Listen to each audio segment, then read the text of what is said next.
Good afternoon, everyone. Welcome to the sixth and final session of this year's Building Healthy, Strong Communities. This session is titled Generative AI and Social Work, Navigating New Frontiers. Before we begin, I want to go over a few housekeeping notes. If you wish to receive CEs for today's webinar, you will need to stay for the duration of the event and respond to all the poll questions you see pop up throughout the presentation. You will see the first poll now.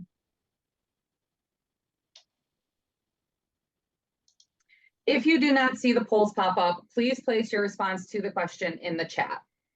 There will be time for Q&A at the end of the event as well as throughout the event. So please submit any questions you have in the Q&A box or in the chat. We encourage participation in the chat throughout today's presentation. I am now going to turn it over to Dr. Joanne Yaffe, a member of the School of Social Work's Alumni Board, to introduce today's presenters. Good afternoon, everyone, and thanks for joining us today. It's my great honor to introduce today's presenter, Dr. Brian Perrin. Dr. Perrin is a professor at the University of Michigan School of Social Work. His recent work focuses on helping community-based organizations use data to improve service delivery and other business processes, including developing user-friendly and sustainable data management systems, creating interactive data visualizations to facilitate interpretation of data, and building organizational capacity to promote data-driven decision-making. Perrin helped establish and works actively with the Child and Adolescent Data Lab, where he examines services for vulnerable youth and families in the child welfare system with the ultimate goal of improving service outcomes. His research has been supported by the National Institutes of Health, Department of Veterans Affairs, and the state of Michigan. He's also interested in the role, application, and ethical use of artificial intelligence in social work and how tools like machine learning and natural language processing can be leveraged to improve our knowledge. Welcome, Dr. Perrin. Thank you very much. This is exciting to be here. I see some familiar names in the chat. Some people who might have taken some classes from me, so welcome. This webinar format is a bit odd for me because I generally have some opportunities to interact with people directly. So, but that's not possible in this format. So I encourage you to post questions in the chat, and I'm going to ask the co-host, Joe, to interrupt me as we go along so we could address some of those questions that you have along the way.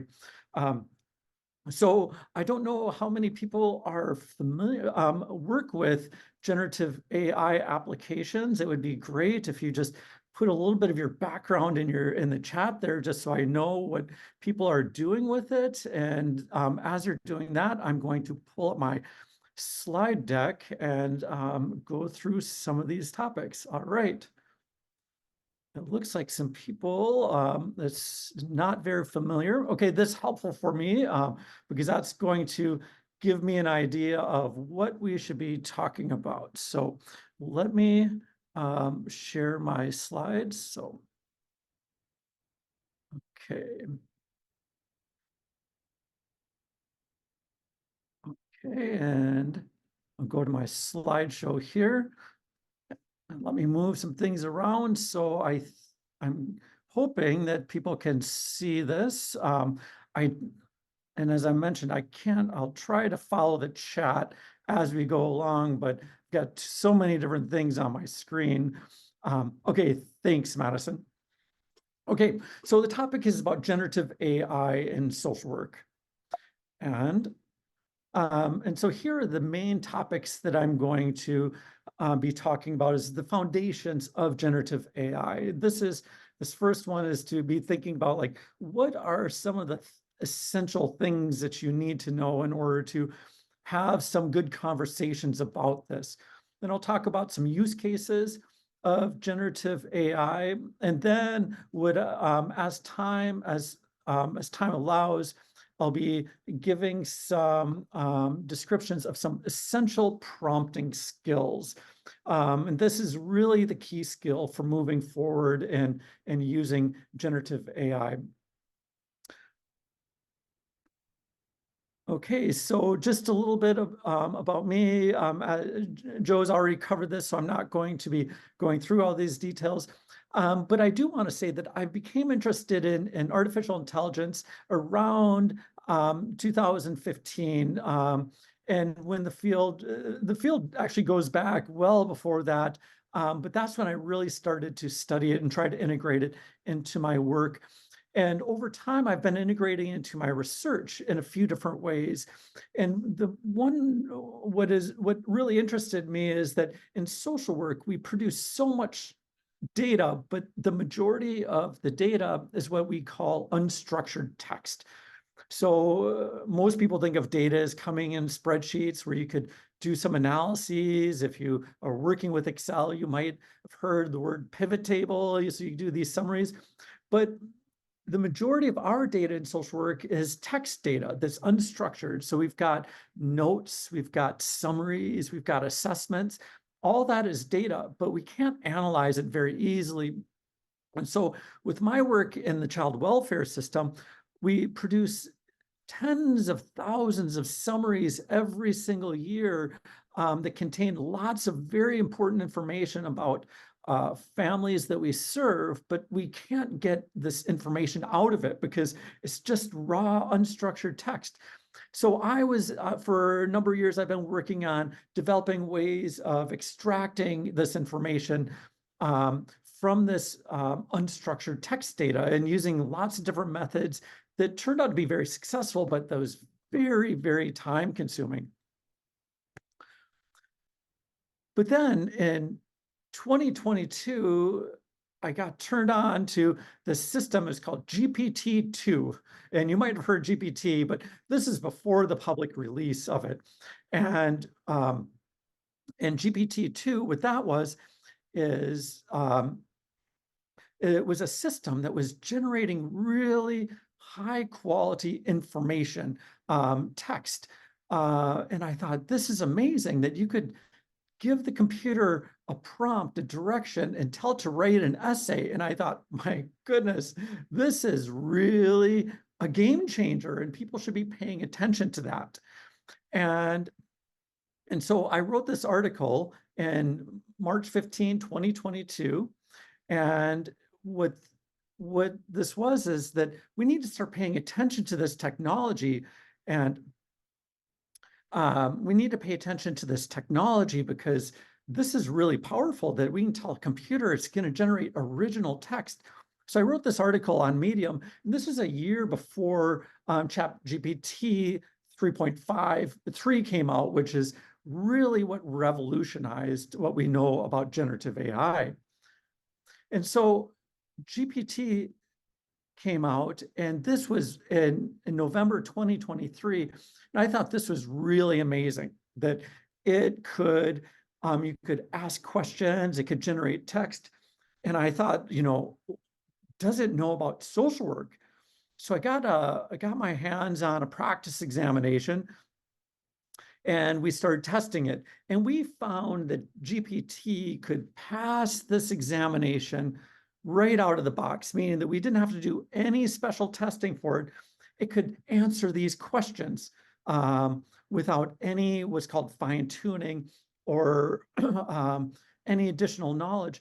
And it did such a remarkable job. And then GPT-4 is really the what is considered to be the strongest model that's available.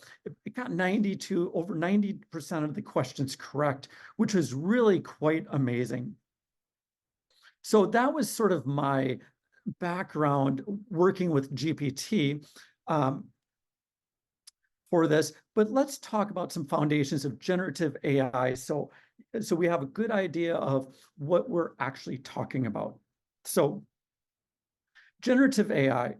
So let's define what that is. It's a type of artificial intelligence that can create something new that has never been seen or heard before. And this could be including text, music, and images. And there's so many different systems that that can produce these. And there's really, as you know, there's many companies, all of the major organizations are releasing them, the social media organizations, and the development and the of these is quite extraordinary, the performance of these. And even within short periods of time, the improvements of these models is really just absolutely outstanding for some of the things that it can do. So this image here that you're looking at, this was just generated with a program called Midjourney. And I did this one, to be honest, about a year ago, and the images have improved since then. So this is my original artwork. I am by no means an artist, but it's really impressive of what generative AI can create. So I'm going to be talking mostly about a type of generative AI called large language models. ChatGPT is probably the one that everybody's heard of that is the most popular one that's available, but it's not the only one. And there's lots of them, and they're all competing. And it's sort of what we would say a race to the bottom, meaning how cheap can we make these services available? And so the models are becoming bigger, they're becoming more powerful, and they're becoming cheaper and more accessible. As a matter of fact, so some of these have premium subscriptions where you have to pay to get the best access, but most of them you can get freely available access. And so ChatGPT is one of them that you can just go on to ChatGPT and start using it. Llama is one that is just released by Meta, so the owners of Facebook. Llama 3 was just released, and so you could go to their website and use that completely for free. And then there's some other ones as well. There's Claude, which is another very, very important one. And then some smaller ones that are have very specific use cases here. But the large language models really focus on what we would be considered generative text. So it's generating text and carrying out tasks that are text-based tasks. All right, I'm just checking the chat. Okay, so let me first talk about my philosophy of AI, because I know a lot of people are concerned about AI, and somebody has made a comment in the chat about the ethics of AI. And I've got a very, very specific philosophy about AI, and it's using AI to help people maximize their potential and not replacing people with AI. So I'm going to be talking about a lot of things that AI can do. And my goal isn't to figure out how can we replace people in our organizations. The idea is that there's a lot of tasks that are monotonous, that are time consuming, and they're repetitive. And wouldn't it be great that we free people from those types of tasks and let them apply their master's of social work degree at their maximum potential? And so that's my interest, is to figure out what are things that does not require advanced degrees that we could hand off and supervise some of these models and allow people to make these decisions and work with people in a way that AI will not be able to replace. So I think that's a very important philosophy in thinking about that moving forward as we talk about AI. Here's another one additional point I want to make is that AI is developing very, very rapidly. And I encourage organizations to think about not about just adopting AI, but more around building capacity for AI. So no matter where you're starting in your journey, so AI is developing extremely fast. And so this is what I encourage people to do. So this is written more for an organizational level, but this is something that you could apply at an individual level, because maybe your organization isn't ready for it, but the world is changing. And no matter what your philosophy is, whether AI is good or bad, it is becoming part of our lives. And so So even just learning about it and learning how to use it and learning the limitations of it and the use cases is going to be to your advantage. So, so my primary recommendation is to make small ongoing investments. So this could be maybe if you've got some discretionary spending to maybe buying a premium subscription for a month of a premium service like ChatGPT Plus or Cloud Opus to give you sort of the higher performing models. But just learning about it and getting yourself exposed to what it can do. And the second one is to work on getting training in AI knowledge and skills. So right now we're at the University of Michigan. I'm working with Barb Hiltz, the director of the MSW program, building an AI course specifically for social impact organizations. So that's going to be released at the end of May, and that's going to be on Coursera. It's going to be freely available for everybody. So I encourage you to check that out. Looking for practical use cases in your life and your work is going to be very important.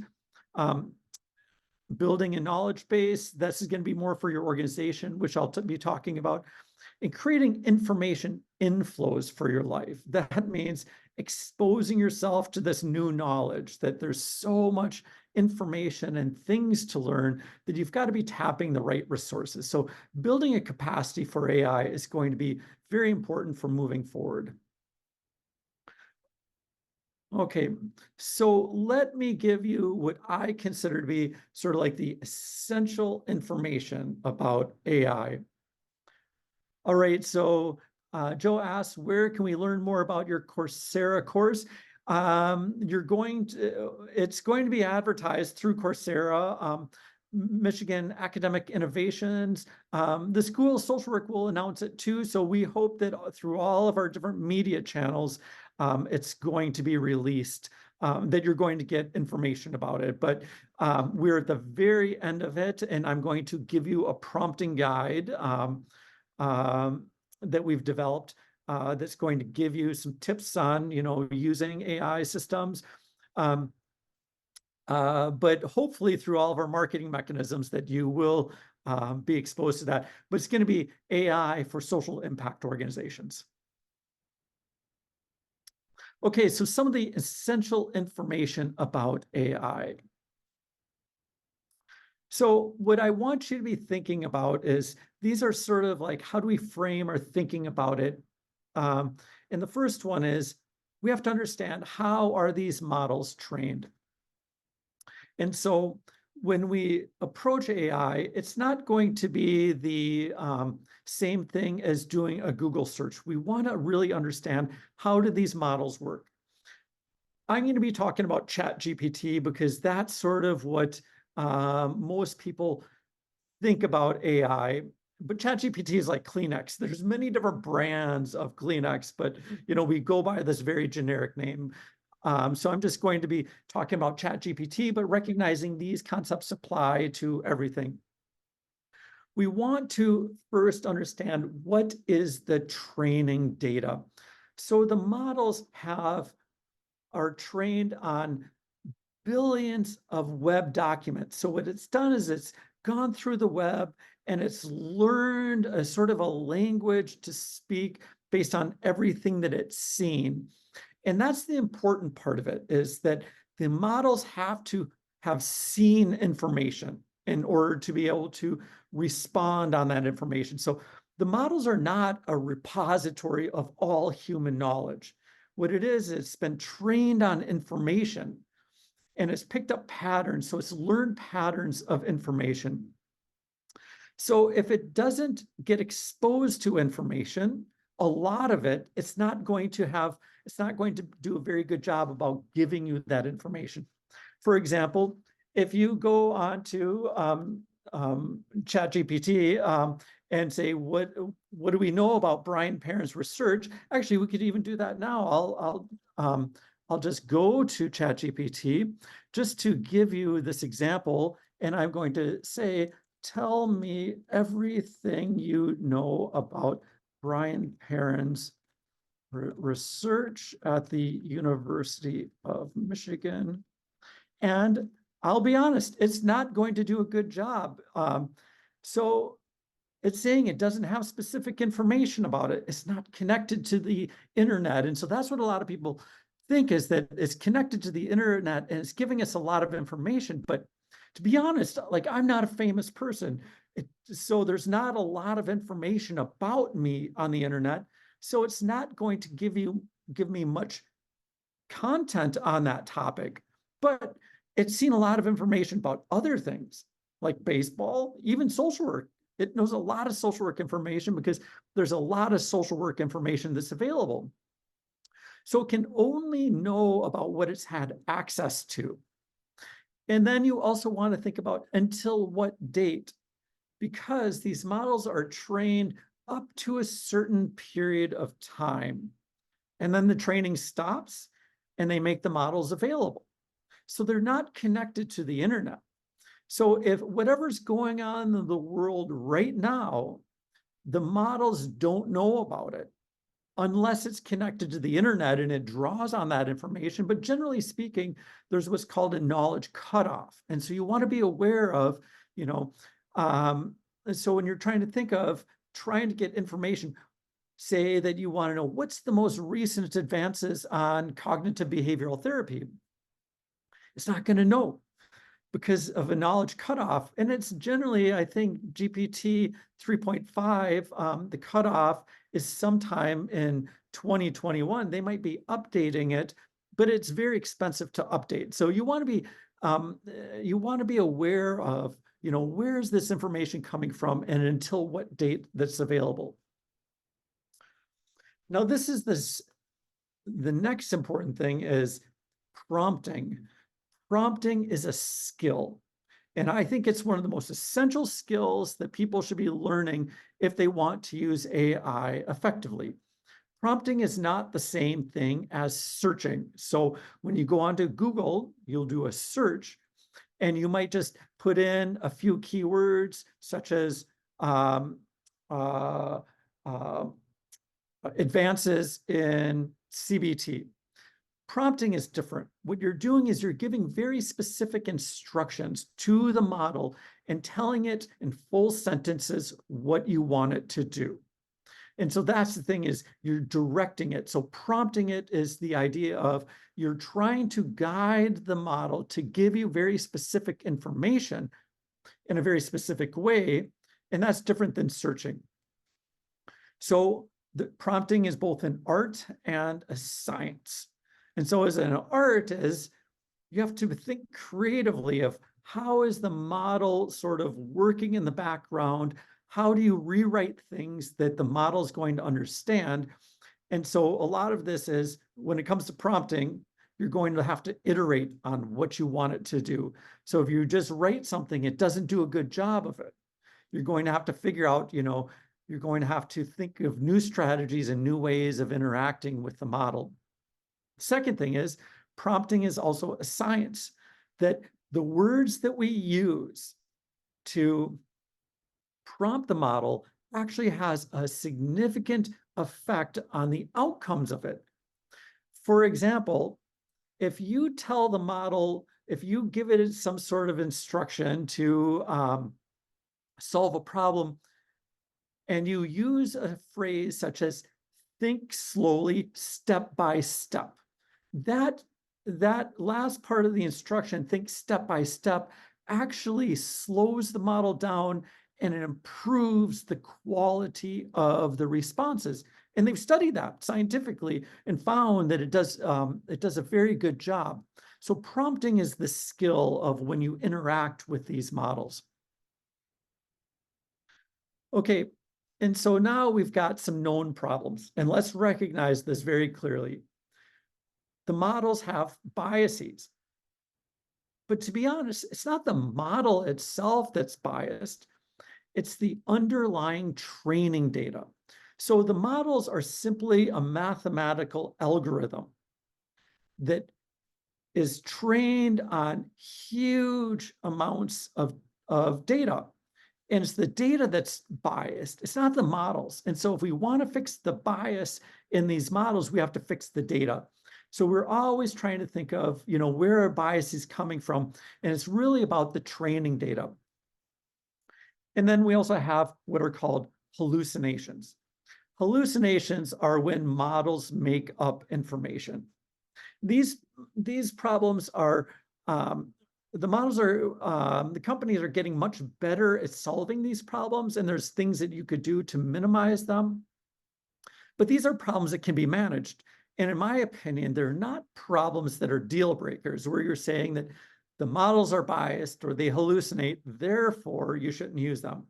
I don't think about that at all, because there's many very good use cases that we'll talk about where it's going to give you where you can overcome these problems, and in certain tasks, they're not going to be that problematic. So let's talk about one other point, and then we'll get into some examples. I'll take a sip of coffee and check the chats here.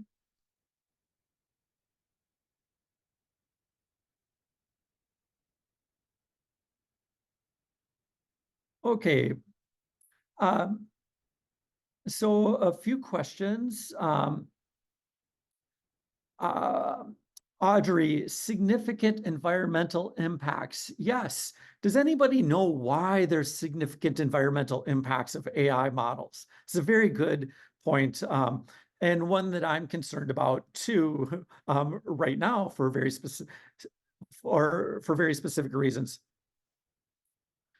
They're server farms. They take huge amounts of electricity to run these computers, and they get very hot, and so they got to get cooled. So I've got an AI model right now on my office computer, and the temperature of it is actually very warm, so it'll warm up my office for the work that I'm doing. And so it takes a lot of energy cost to run these models. A few other points: if information gets into the model, how do we correct it? So it's not like one piece of information that gets into the model that creates the bias. It's really about learning the patterns. And so we have to correct it with more information. But I will also show a system where you could correct it locally, meaning that you can create systems yourself to prevent some of these biases, where you can connect these models to your own data, where you could say that I like the idea of the power of GPT, but I want it to work only with my documents. And so you could create systems like that, which are really, really powerful for addressing some of those problems. All right. So when I think of AI, I encourage people to think of AI as a personal assistant. And this is the framework I want to give it to you. It's a hard worker that doesn't get tired, meaning that you can give it many tasks and it's going to do it very fast and very efficiently. So that's like one of the strengths. But it has general knowledge. And that's one of the challenges. It's got general knowledge, meaning it knows a whole lot about lots of different things, but it doesn't have specialized knowledge.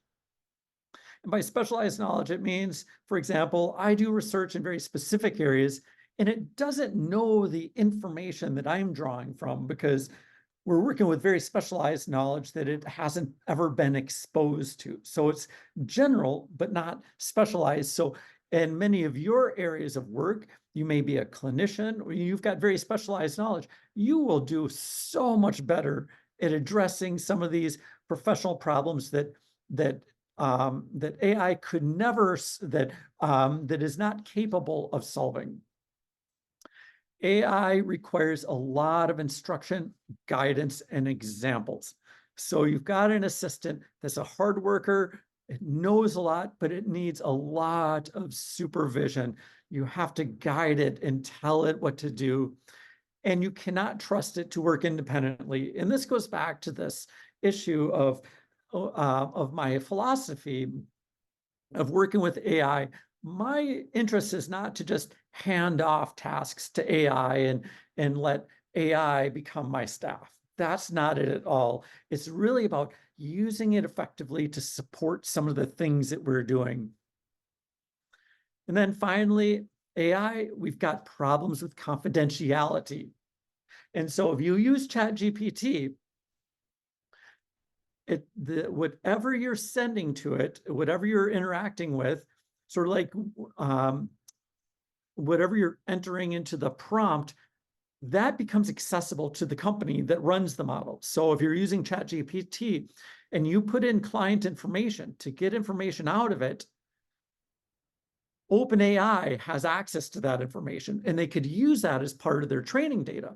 So you've got to be very careful of how you use it. And that's one of the problems that I'm working on solving right now, is creating local models that are not connected to the internet, that I've got complete control of. And that's what I talked about, is that I've got an AI model running right now on my desktop that's not connected to the internet. And I'm having it perform a lot of these, I'm having it review very confidential records.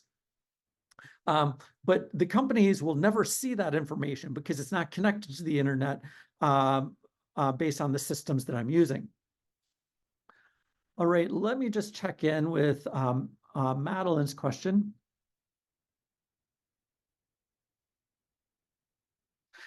Yes, Madeline, absolutely, that I believe there is good use cases of using it in a way. And so I'm glad you're thinking about that. So Madeline is asking about scenarios of using AI for developing treatment plans or writing notes if the protected health information is not included or is substituted.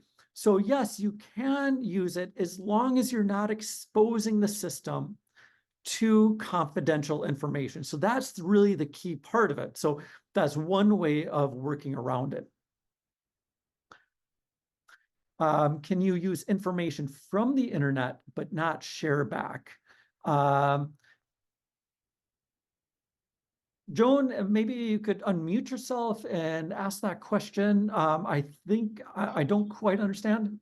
Okay, so I've been working with the Cochrane database and several interfaces with the Cochrane database that makes information about interventions, and this is very general interventions, Yep. useful for practitioners. So they can just type in a question to the Cochrane library and they will refer you to a number of Cochrane reviews, but mostly what practitioners are going to be doing is just looking at their abstracts. So what I'm wondering is, can we tap that information about what the evidence is from a trusted database? It has to be a trusted database, but not share back information about our clients. So perhaps let me just think of a scenario where you might ask what might be a treatment for somebody, for a middle-aged adult with depression. Is that sort of like what you would be? Exactly. You know, and maybe throw in some kinks in there, like you know, highly educated or Sure. intellectually disabled or something like that. Yeah, so the systems, I think that whenever you're interacting with something that's connected to the cloud, the number one rule is never put in the client information. You could put in details that are not identifiers. You give characteristics, but it's just staying away from the specific details of that individual. Okay, so you're not putting in like the person's name and their protected information, just general traits that you're looking for. So we Yes, need to train people in how to ask the questions. Again, exactly. okay, Yep, thank you. exactly. Yep. Okay, so it looks like I've got a poll question. I'll read the poll question since it's not on the screen. The question is, what is included in the training data of a large language model? And your options are web documents, books from the National Library of Congress, subscription-based journal articles, and company manuals. The question is also in the chat. So if you don't see this poll pop up, you can put your answer in the chat as well.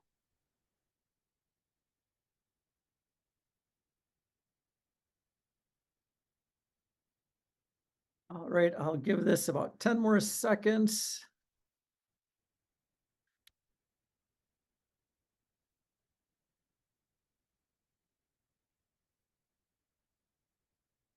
Okay.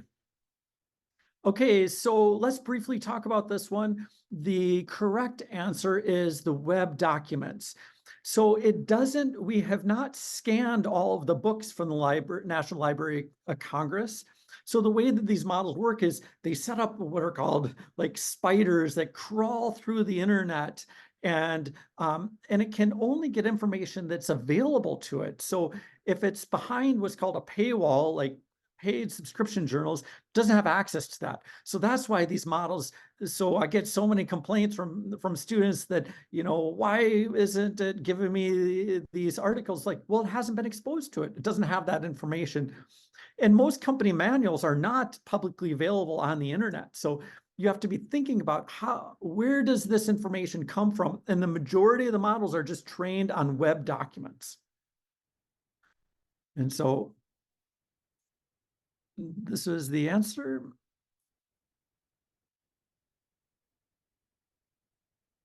All right.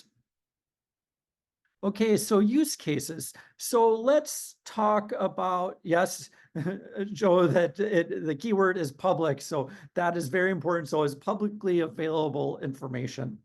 And that's what's becoming very problematic, is that people post content and now these companies are monetizing it for themselves. So so people are saying, wait, we need to rethink this, that you can't be taking my Instagram art or you can't be taking my Reddit posts and using that.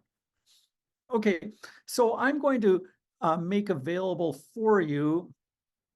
Let me see if I could find this here. I'm going to make available to you this prompting guide, and I'll pull this up. Oh, you might not be able to see this. I won't. I can't display this prompting guide right now because of how my screen share is set up. But I have created essentially a book that's describing these use cases of how you could of how you can write these prompts for these examples. So that's what I call as a prompting guide. The idea is that you want to get an idea of how can you write something in a way that's going to give you the results that you want.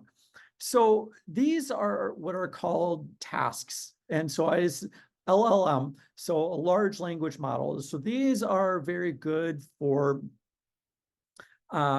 tasks that these models can do.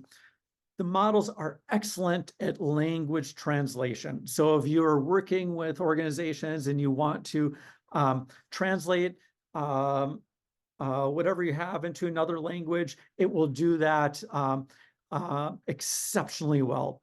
Text classification. So if you've got things and you need to classify in different areas.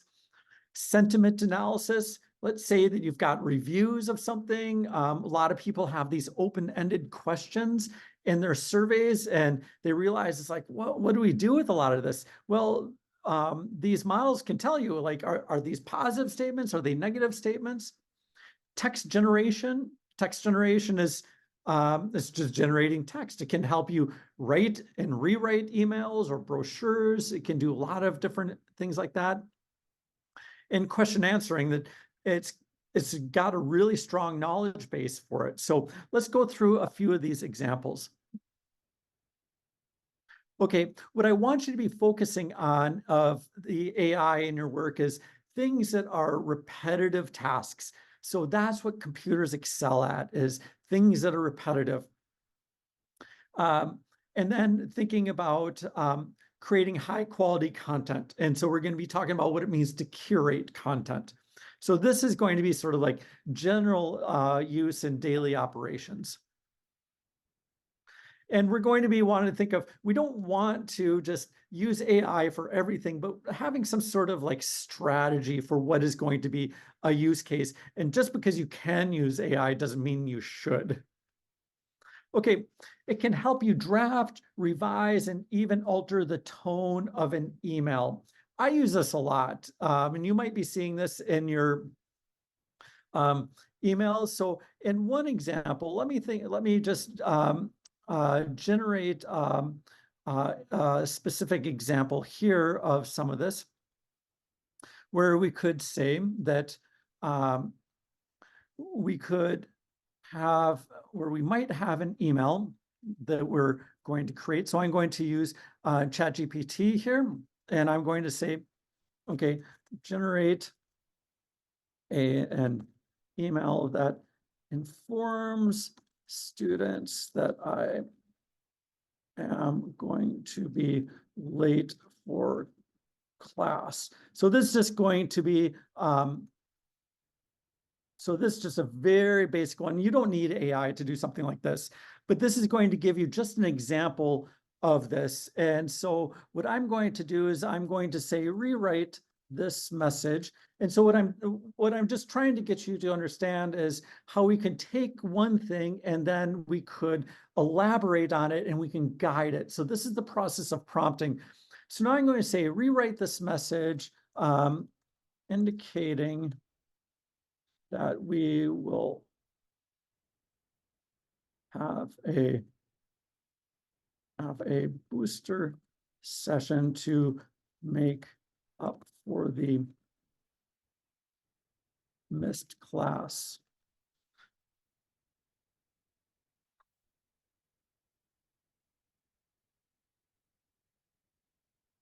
And so this is an example, like I don't need AI to do this, but if we're going to take an email, what I want you to understand here is you can take an email that if you have this written for a specific audience, you could rewrite it for another audience. So now I'm going to say that I am teaching students in the 5th grade. Rewrite this for 5th graders. And so it's going to create things where I can do it, where I can have it follow my instructions for the different audiences and the tone and the length of it. And so what I want you to be thinking about is, let's say that you have an email where you're writing to a stakeholder group, and you might need that rewritten for participants where you're sharing a program description, and you want something that is a lot that has less technical knowledge. You could simply use language in there to change the level of information about this example. So let me give you one other one that's much more, that's a little more developed. So I'm going to grab an abstract here. And so I'm going to take this abstract up. And so this is an example where I could say that, so I'm going to go back to ChatGPT with this abstract, and I'm going to say, I have a colleague who is interested in opioid related research. Please summarize my abstract in an email describing my work in this area. Keep the email concise, but ensure you provide a clear description of my methods. And so now I could just drop my email in there. So here's my prompt. And now I'm going to have it produce an email for me.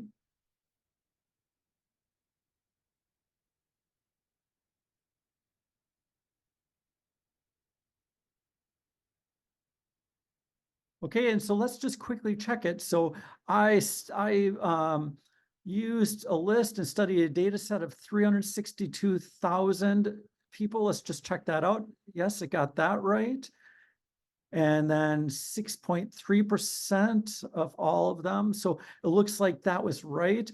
But now I'm going to say, rewrite this message for a non-technical person and shorten it and make it easy to understand.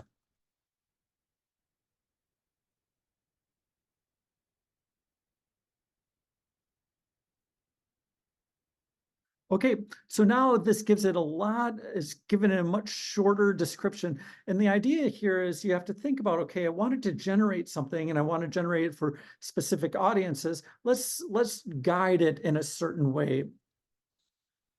All right, so when I say about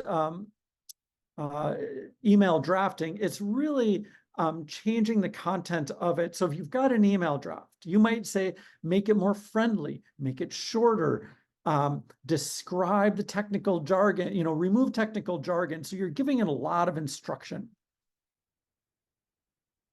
Okay.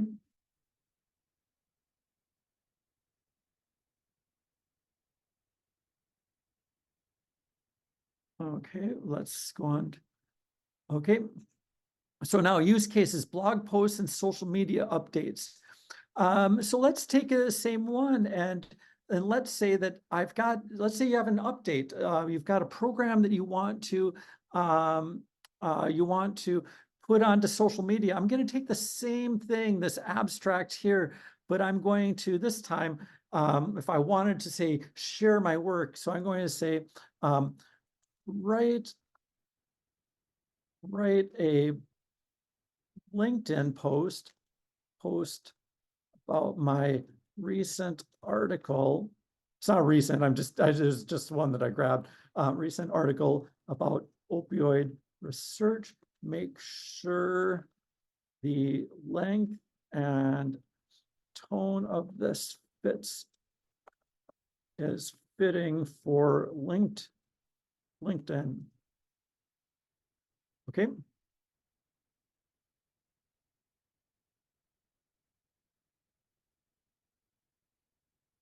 Okay, so here's a LinkedIn post that is generating, but maybe I want to do, and it gave me some nice hashtags there, but what about Twitter? Okay, so now I'm going to say generate 10 tweets.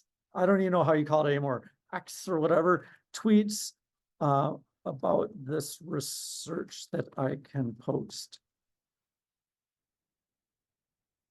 And so Twitter is going to be much shorter. And so here we could see that it's very short. It gives hashtags for this. So it's optimized for these different systems. So if you want to do something for LinkedIn or you want to do something for Facebook.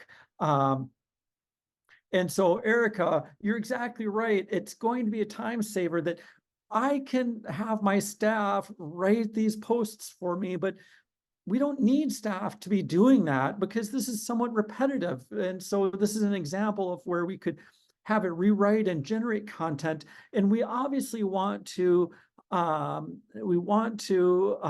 fact check it. And so I'll look at it and make sure that this is accurate. So I'm not just going to have it do it automated, but look at this. It wrote 10 tweets for me, just like that. And so then you could have systems where it automates sending them on certain schedules. So it's very useful for creating tasks like that. All right, so let's continue on. Thank you for the chats and the messages.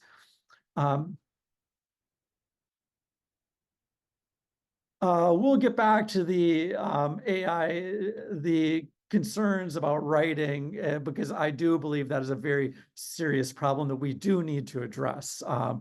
So we'll save a little bit of time for that because it is something that I've thought about. That was my very first post in Medium, was about the expected problems, and the time has arrived. We have not been talking about it, but I've been raising that issue for a couple of years now. Okay, so we've got ways of generating this. So report writing, what we could do is, let's say that we need to generate a report. And so I'm coming to the end of the year and I've got to do my annual evaluation. So let's just say that I need to summarize some of the research that I've been doing. So I'm going to give you an example, and I'm going to encourage you to think about how could you apply this to some of the reporting that you have to do in your organization.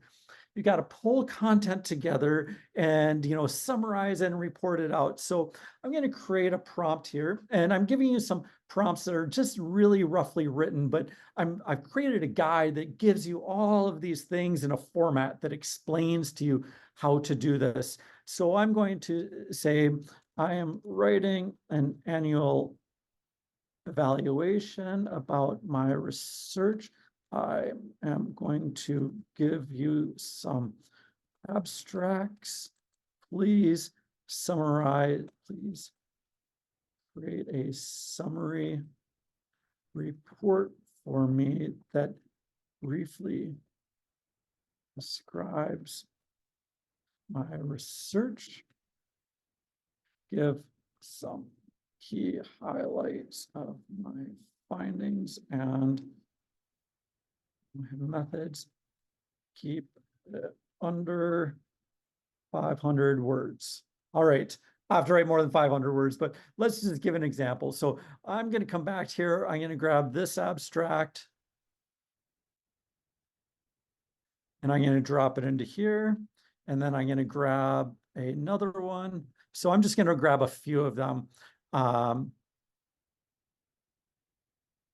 And it doesn't even matter to me what this is.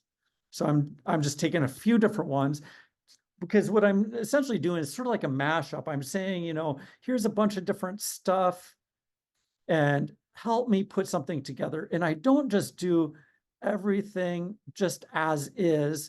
I will try to I use it to guide the system. I use the system and I guide it. So let's get one more in here and just to see how it does. And sometimes I'm afraid of doing these demonstrations because I haven't tested this particular prompt out before, but I've done this so many times in so many different ways that it's going to do a pretty good job, I think. And Stephanie, yes, grant proposal is exactly right. I'm glad you're thinking about that. Okay, so it's summarizing this.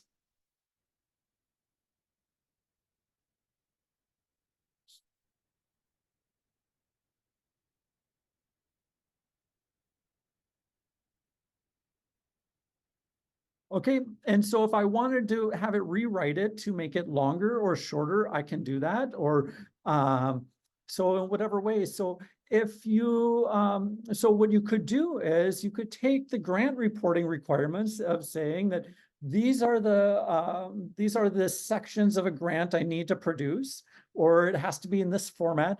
That's what I mean about giving it examples. You have to tell it examples and show it what it needs in order to be effective. All right.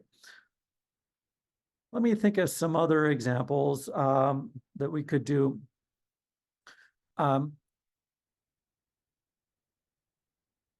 Fundraising. Okay, so let's do a fundraising example. Okay, so I'm going to say that let's go back to I'm going to go back to the opioids here. And so I'm just going to grab this one here, and I'm going to say that I need a fundraising brochure. I need to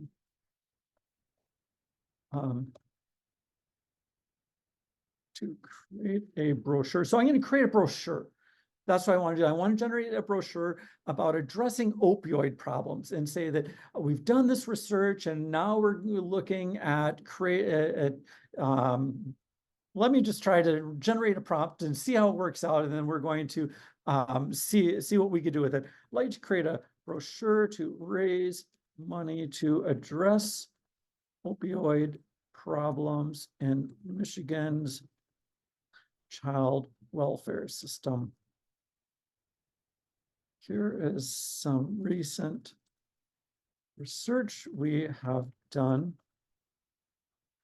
Take the key findings and create a compelling narrative that will help us raise money for the child and adolescent data lab to continue this work. Okay, so I dropped that in there.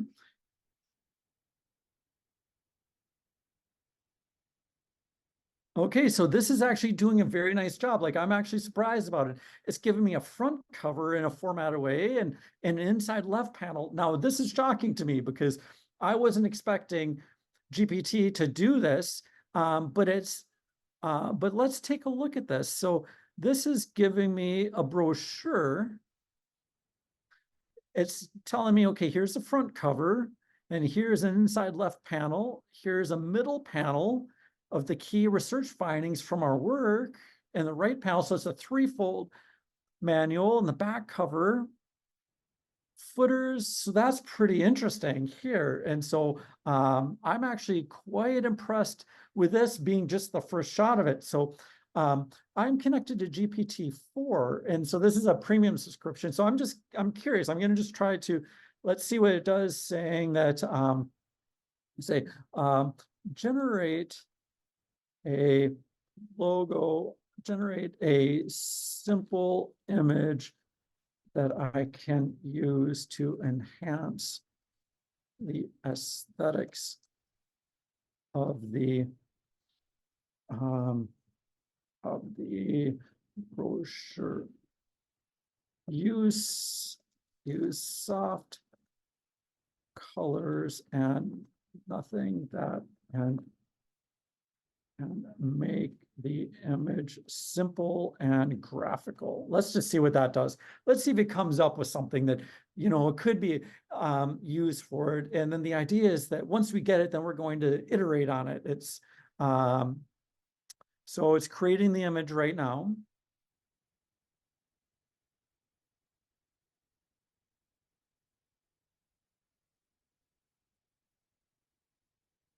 Okay, I might not like it, but we might say that make it less stylized. I just add bold colors and keep it graphical and no people images. So I'm just going to iterate on it, and whatever sort of like suits your needs, that's the idea of thinking about it. So we're going to just create one more image, but what you have to be thinking about is iterate, iterate, iterate. Learning how to prompt it. When you go onto the internet, there's so many prompting guides. So I'll send you my prompting guide, but there's many good prompting guides. I don't like this at all. So but it gives you an example that it's something that you have to work with and play with. But you could also give it an example. I could upload an image that I like and say, use these colors for this. So part of the challenges of learning AI is you're not, that there's so many things you could do with it, and it's always like this process of discovery.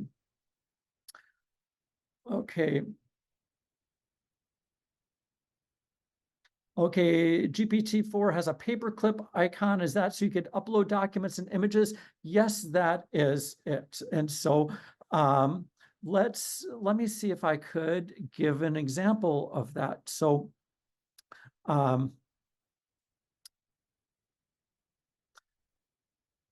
yes, here I could take a document and I can upload a document. Actually, I'm going to upload let me see if I've got something that I can upload that would be useful here. But if I click here and I think my screen sharing settings are too problematic to do that. But yes, all the systems now are allowing for that uploading feature. Well, I've got some other slides here. Let me get through this, and then I will pause, and then we'll go through more of a, okay, meeting summaries. Okay, this is a great one to do. If you're doing a Zoom meeting, what you can do is you could take your Zoom transcript and you could upload it, and And you could say, summarize this meeting for me, create the major bullet points and create the to-dos. So you could think of, if you've ever had to sit and take meeting minutes, which I've disliked, you can do that. Just go through the transcript, make sure there's no confidential information, and it will do a very, very good job of that. So creating minutes, meeting summaries is another great use case for generative AI. So let me just emphasize a few things here. Do not use generative AI with confidential, sensitive information. And safeguarding privacy and ethical use, that's really very, very important for working with these tools. All right, we got another poll question. Let's see how we're doing. This poll question I did put in the chat. Your question is, what is the essential skill for working with large language models? A, searching, B, prompting, C, guiding, or D, reflecting?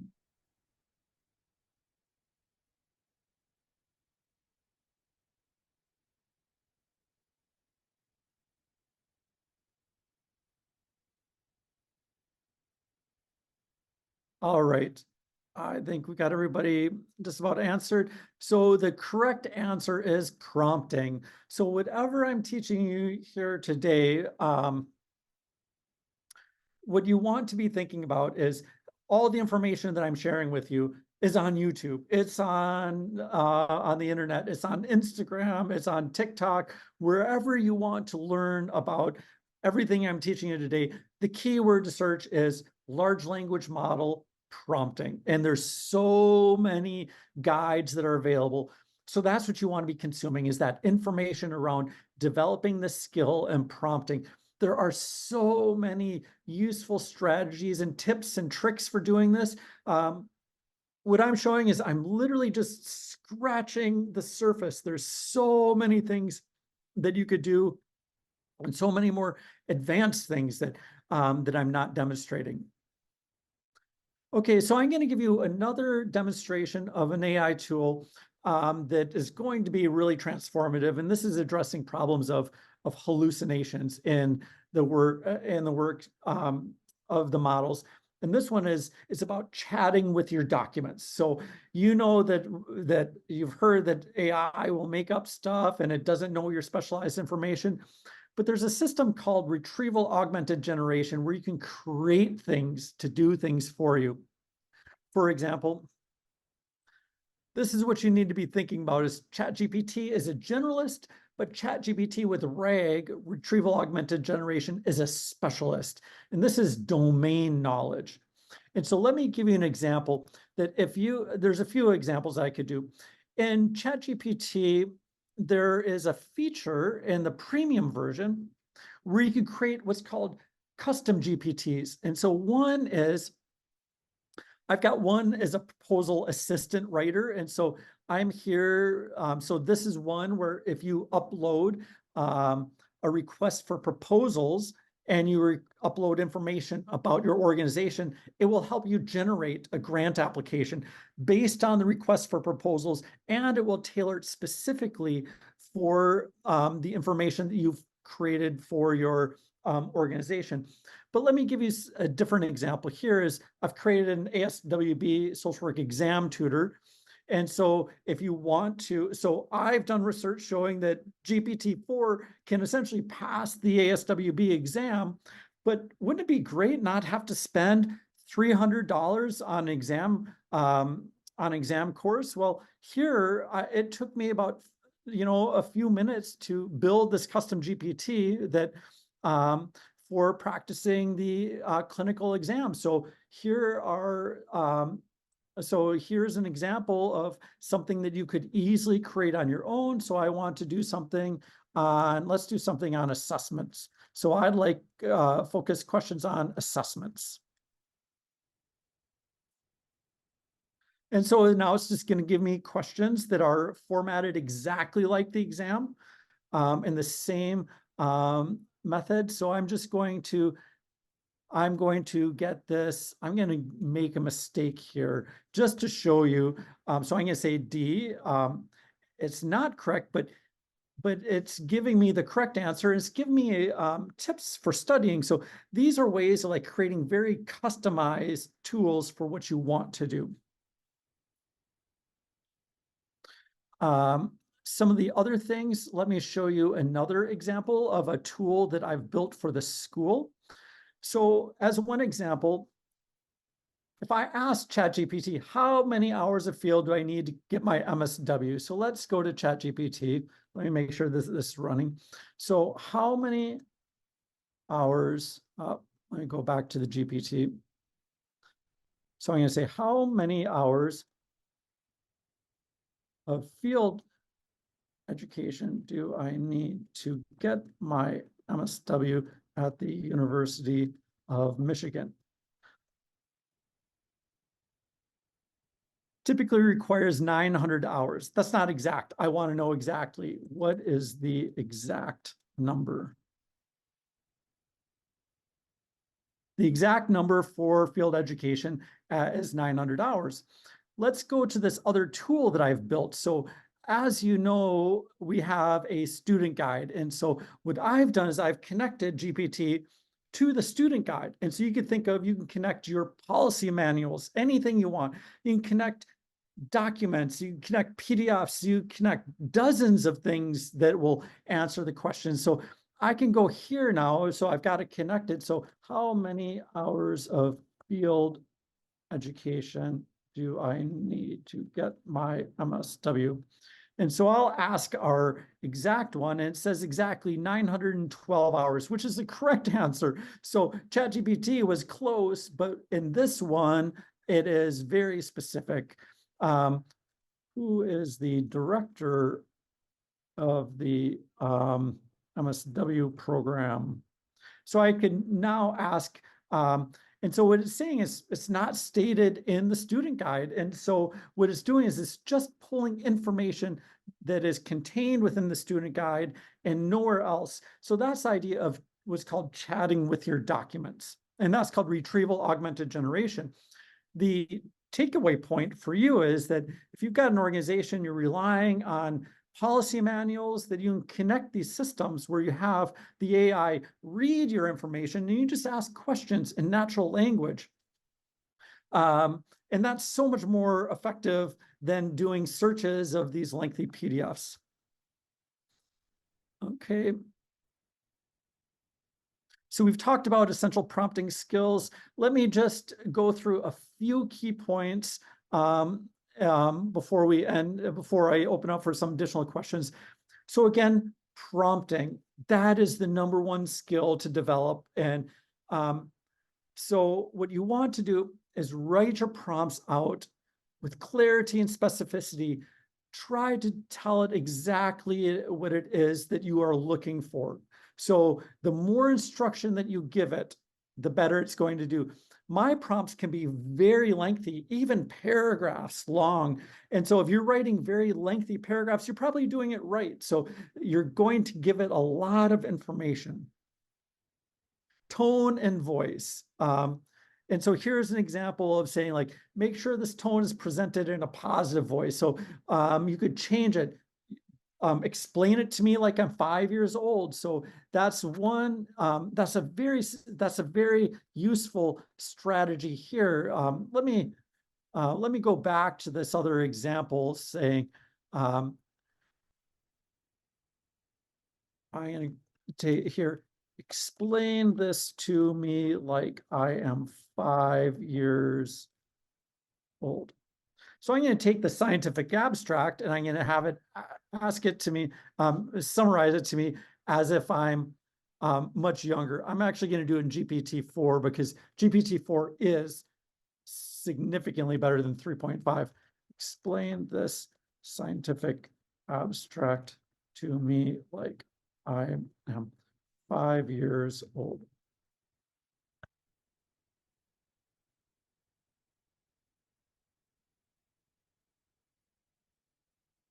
Okay, so this is a study, and so it's summarizing this in a very non-technical way. So you think about, okay, what is the average level of knowledge of your clients you're serving. Or I might say, rewrite this exact message in Chinese.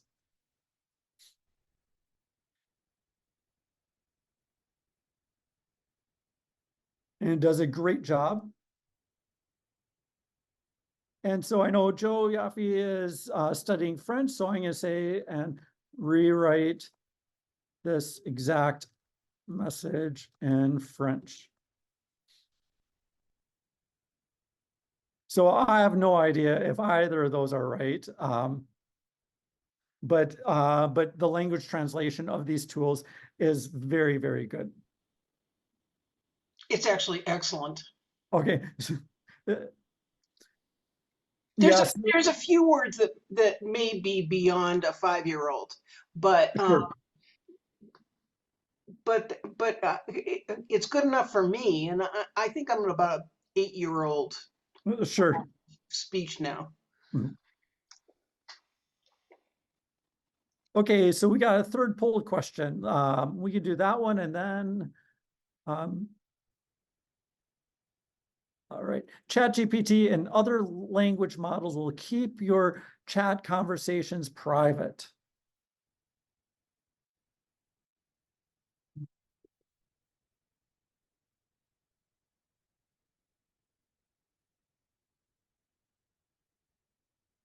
All right, most people have answered, and that is false. So be careful. Again, I want to emphasize this importance of ethics and confidentiality, that it's very important to recognize that that this is, your chat conversations are not going to be private. Okay, so I've done a lot of talking, and I've sort of went through the last bit of slides pretty fast, but let's, I'm going to pause here and just try to address some of these questions. And if you're interested in having a follow-up session, certainly let Madison know, because if you haven't picked up on it, I'm very excited about all the things that we could do with AI, and I've just scratched the surface. So just let Madison know if this is something that you want to continue talking about. But Joe, I'm going to let you sort of guide this last set of this last amount of time that we have together. Is that okay? Yes.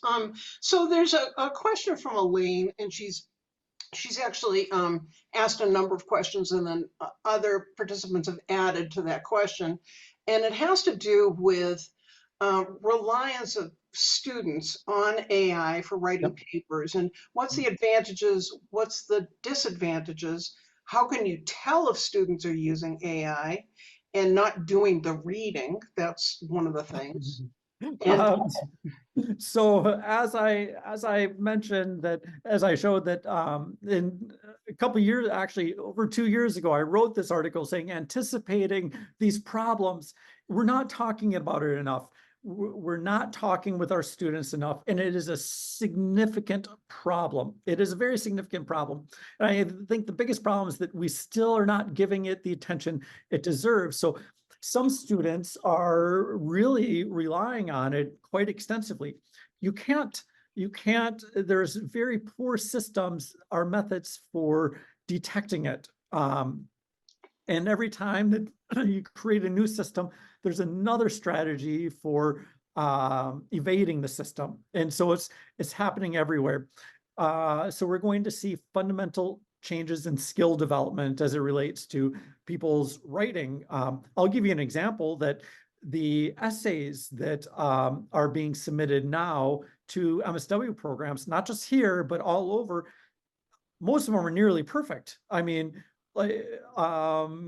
and it's difficult. It's a difficult issue. So I think that faculty need to understand AI. We need to create we need to create curriculum that's teaching people how to use it effectively and ethically, and creating assignments that does not allow students to rely exclusively on AI for their work, but is very, very challenging. so there's some follow-on to that. And so Elaine was concerned with whether graduate students would lose skills in researching the National Library of Medicine or the Yep. Hatcher Grad Library themselves. Mhm. Eh, Um, so, so I guess it really depends that, I think that, I think there is going to be a loss of skills. There's certainly some students that take their work very seriously, but I think the problem is the technology has changed so quickly that we don't have the curriculum and the methods for teaching that have caught up for it. So I believe that we are in a time of crisis. I believe that. And so I don't have the answers for that right now. I'd like to suggest that it's different skills, that Yeah. students are going to learn different skills, and we might be freeing them up to, just as a typewriter freed your hand from doing cursive writing, Mhm. it might actually be freeing us up to do more interesting tasks or Mhm. more advanced level tasks. But we have to teach people how to do those other tasks. I think searching is different from prompting, as I'm learning from your presentation today, and both skills are indispensable Mhm. in in knowledge of the future. I completely agree. And so, I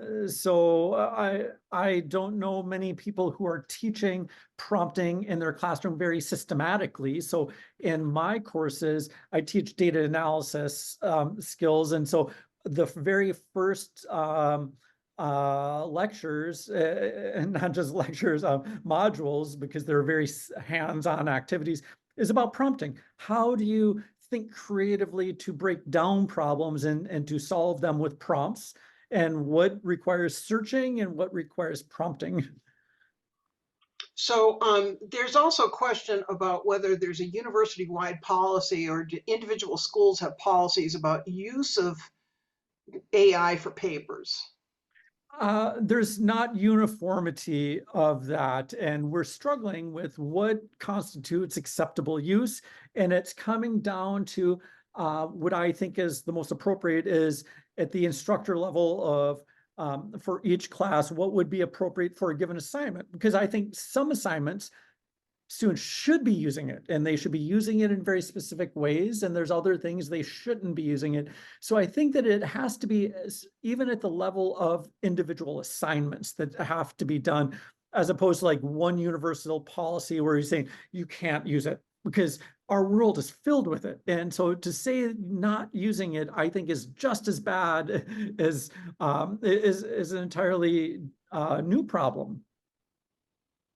So Betsy has asked two questions. Can we know what materials the school has indexed? For example, authors and newspapers are suing OpenAI, and how do we cite the tools? Maybe Um, clarify. So that's challenging because, well, first of all, I'll take the first part of it. We don't know. OpenAI doesn't provide a list of all the different sources they use because these sources are extensive. We're talking about billions of documents. And so that's becoming difficult. It's even becoming more difficult because they're creating what's called synthetic training data. So they're using AI to create data to train more AI. So what is data is challenging. Citing AI is also difficult because for years we've been using AI-based tools like Grammarly, and we've not been citing that. And so now we've got to figure out, what is acceptable uses, and we struggle with that in scientific publishing, and there's a lot of problems that are emerging with that. So I've got two papers, one about guidelines of using it in research, and then in the MSW curriculum that help guide that. But right now, there's not a consensus of it, and so it's sort of like, because of how fast the technology is changing, it feels like the Wild West, to be honest. Um, one, I can't see the full name here, but for recognizing AI, I've been told to look for buzzwords ChatGPT likes to use. Yep. I've been told that there's certain phraseologies that it likes to use, and that is a way to pick it up. What I mean, syntax. Yeah, there are, for me, because I use it so much, I know what sounds like AI, and GPT really uses a lot of adverbs and adjectives excessively. So I think, and there's some studies that have come out saying like these words are used 2% more than before. So they're picking it up. It's so you could pick it up, but to give a penalty to a student because you're 80% confident, at what percent confidence do you have to be in order to, apply some sort of punitive measure? And so I don't want to get into that space. So I always try to create assignments that don't put me in that position. Betsy Williams is pointing out that for U of M students, that UM GPT has better privacy than other tools. Um, Yes, it does, because we have our own privacy that's constrained within the university.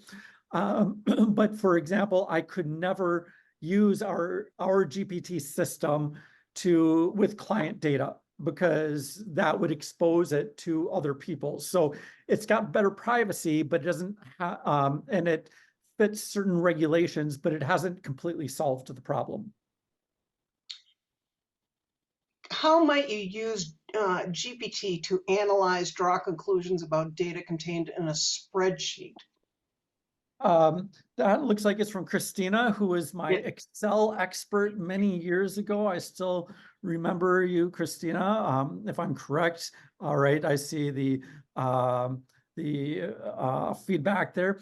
So you could actually upload a spreadsheet to GPT-4 in the premium version, and you could chat with your data, and it will do analyses for you. It does a very good job if your data are structured in a proper data format. So it can analyze data. But what I use GPT for is to, let me share my screen. Again, it knows Excel extremely well. So you could come to GPT.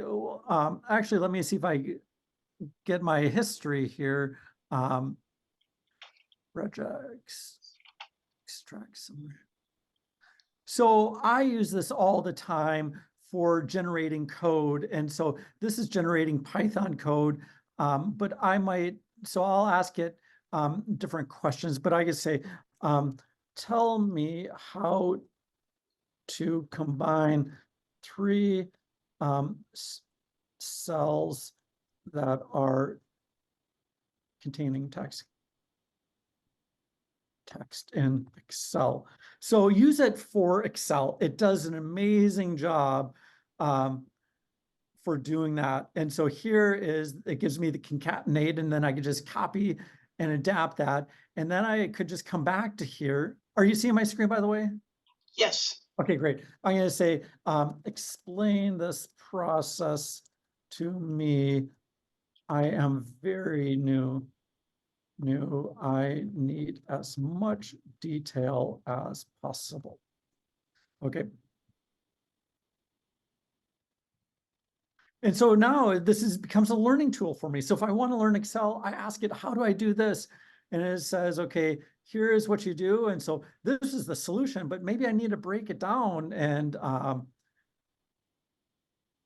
And so it's given me a really good explanation. All right, here's the prompting guide. Let me pull this one up too, that I'm going to give. This is an example I could share to, I'm sorry, I've got to sign in for you to see that.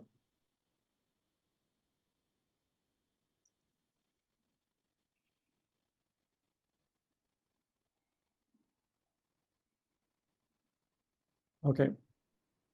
Here is the prompting guide that I will share with you. Oh, it just disappeared. Okay. And so what I've done is it's creating a lot of these different things about grant writing. For some reason it doesn't want me to show it to you, but I'll give it to you for sure. So all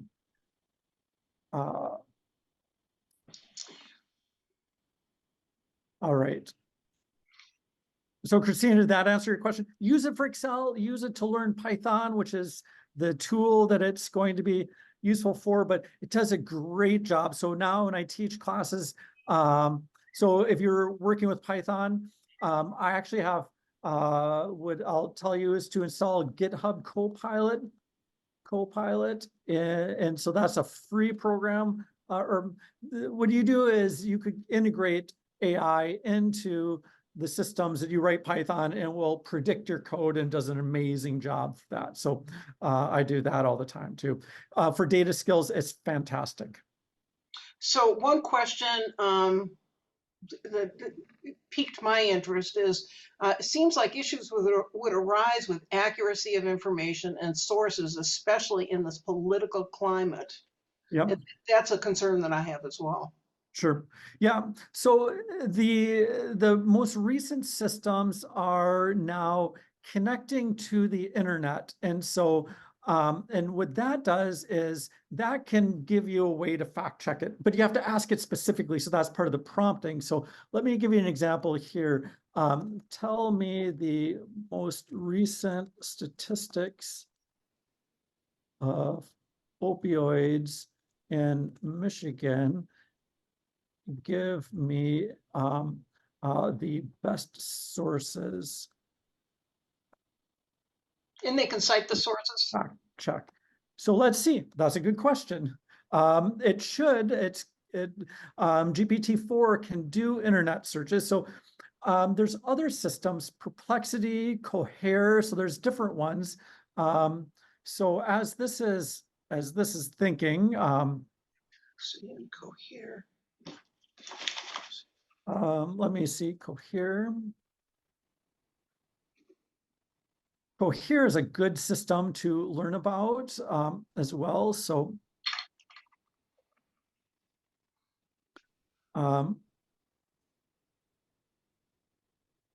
and Cohere, Coral here allows it to do internet-based stuff. So here, let's see how that does. So here, English to French. So if you're interested in learning French, it does a good job. But I picked the wrong model. I think I want to pick Coral. I did Command R. So there's so many different systems. Okay, so I'm going to say, give me the best information about opioid problems in Michigan.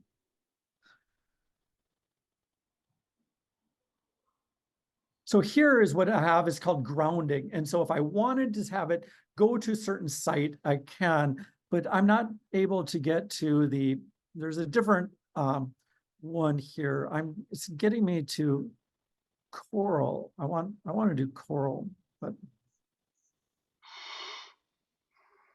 all right. But yes, you can have ones that work directly from the internet that will give sources that have been cite the sources. So but you've got to be very specific, saying, give me the specific sources.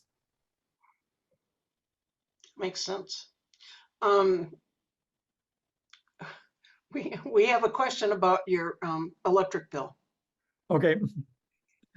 Question about my electric bill. The specific one. How is your electric bill? My electric bill, I'm very energy efficient in all aspects of my life. So it's not, I don't have a significant problem. It's not much more, it would never rise to like be running a hot tub or something. So it's not that significant for me. It's just something that I'm aware of, that these things do cost. They do take energy, and it's to be mindful of it. But I'm like, my office is completely fine right now. And it does, I've seen a number of questions concerned with ethics of reliance on AI. And I think that could probably be a whole nother session. Yes, absolutely. You have a lot of compliments in the chat. I think I've gotten all of the questions, but Madison may have noticed more. I think you got all of them, Joe. Dr. Perrin, thank you so much for this very informational, informative session today. And thank you to everyone for attending this year's Building Healthy, Strong Communities Conference. In the next 1 to 2 weeks, those who have met the attendance requirements will receive an email from our continuing education office. Any questions regarding CE should be directed to ssw.conted@umich.edu. Their email is on the screen now. Thank you and have a wonderful evening. All right, thanks everybody. Like I said, if you're interested in this, just let Madison know and you will get the prompting guide as well. Bravo. Thank you. Okay, all right, take care.